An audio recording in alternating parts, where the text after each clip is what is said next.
ada narasi yang dibuat oleh kelompok-kelompok Islam radikal yang menurut saya penuh dengan aroma kesumplakan, aneh bin ajaib.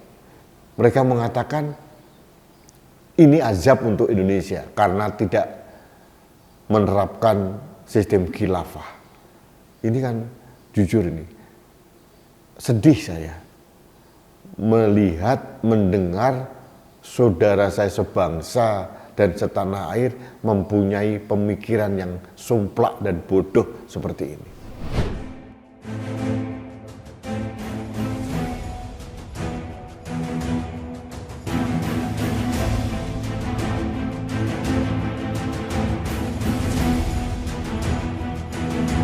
Halo sahabat Indonesia, kita bertemu kembali dalam Opini Rudi. Sahabat Indonesia, bulan ini memang kita banyak duka. November, Desember. Belum selesai bencana gempa bumi di Cianjur, Jawa Barat. Beberapa hari yang lalu juga ada gempa di Garut, di Jawa Barat pula. Ini suatu duka dan saya menyikapi memang akhir-akhir ini iklim kita memang tidak ramah. Saya tidak tahu secara geologi seperti apa. Apakah ini memang ada pergeseran lempeng di daerah selatan atau apa, saya tidak tahu. Tapi saya menyikapi ini adalah cobaan dari Yang Maha Kuasa untuk bangsa Indonesia. Dan hikmahnya terciptalah yang namanya solidaritas sosial anak bangsa Indonesia. Ini sesuatu hikmah yang harus kita petik untuk membangun Indonesia yang lebih baik di masa yang akan datang. Masalah bencana ini memang tidak bisa kita hindari. Ini adalah kehendak dari Yang Maha Kuasa. Tapi secara saintifik mungkin bisa dianalisa lebih dalam, karena saya melihat bahwa bukan hanya Indonesia yang tertimpa musibah. Beberapa hari yang lalu di Arab Saudi juga ada banjir atau bencana yang lain. Di belahan dunia yang lain sama. Nah,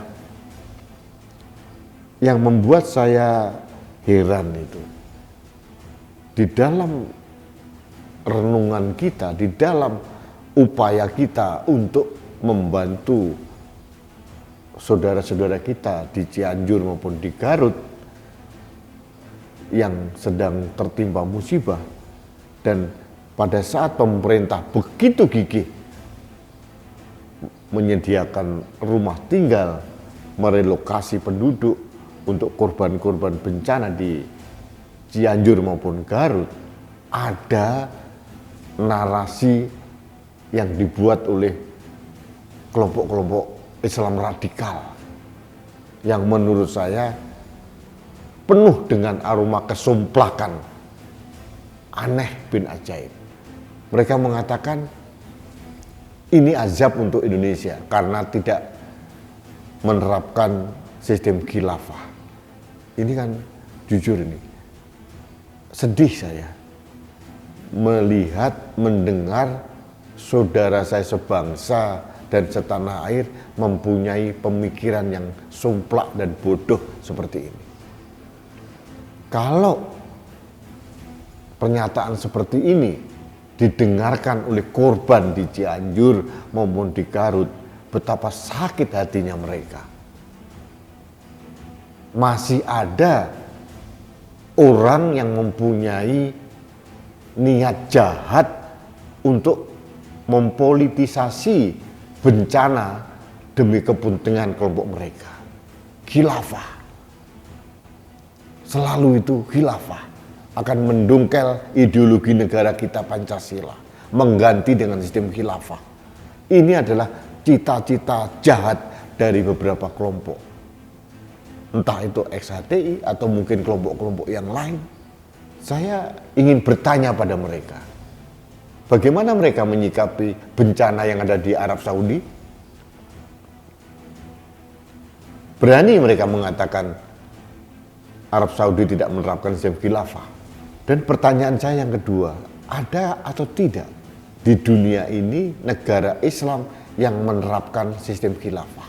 Di mana? Tunjukkan kepada saya.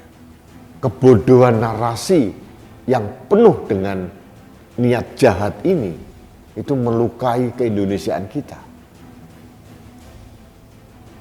Pada saat saudara-saudara kita sedang tertimpa musibah, mereka tega-teganya mengambil kesempatan berselancar di atas penderitaan korban bencana dengan mengatakan ini karena tidak ada sistem khilafah di Indonesia.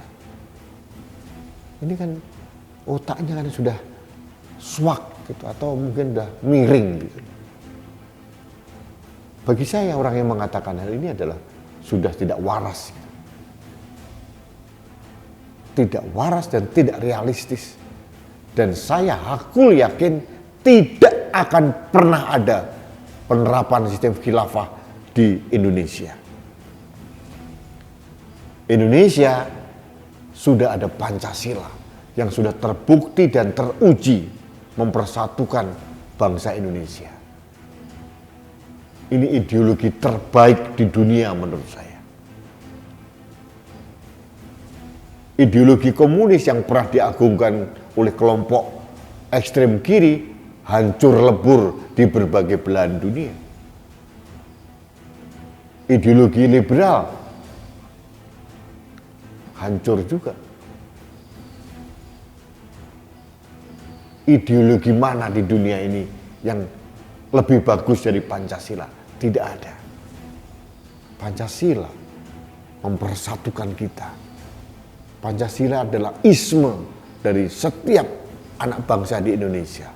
Nah, masih ada kelompok-kelompok somplak seperti ini. Ini bagi saya adalah deviasi atau produk gagal bangsa Indonesia. Negara harusnya bersikap tegas kepada kelompok-kelompok ini. Mudah-mudahan sesegera mungkin RUU KUHP disahkan sehingga aparat negara mempunyai amunisi yang cukup untuk menindak orang-orang seperti itu. Saya bukan mengatakan bahwa mereka kan punya hak untuk berbeda pendapat. Iya, memang dalam demokrasi tidak patut ide atau gagasan itu dipersekusi. Memang saya setuju. Tapi tetap ada perkecualiannya.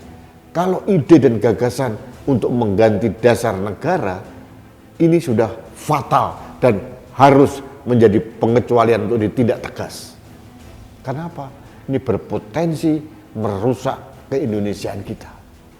Indonesia tidak akan aman kalau orang-orang seperti ini masih ada di Indonesia. Indonesia tidak akan maju kalau produk gagal seperti mereka ini tetap dibiarkan bebas bersuara. Tidak ada empati. Tega-teganya mereka di saat saudara-saudara di Cianjur maupun di Garut tertimpa bencana, mereka memanfaatkan untuk mempolitisasi keinginan mereka. Saya berharap sesegera mungkin aparat kepolisian, aparat keamanan negara mempunyai amunisi yang kuat untuk menindak kelompok-kelompok seperti ini. Karena akan berpotensi membahayakan masyarakat, membahayakan ideologi negara, membahayakan NKRI. Ini pesan kuat yang ingin saya sampaikan untuk seluruh anak bangsa. Agar kita bersama-sama bersuara melawan mereka.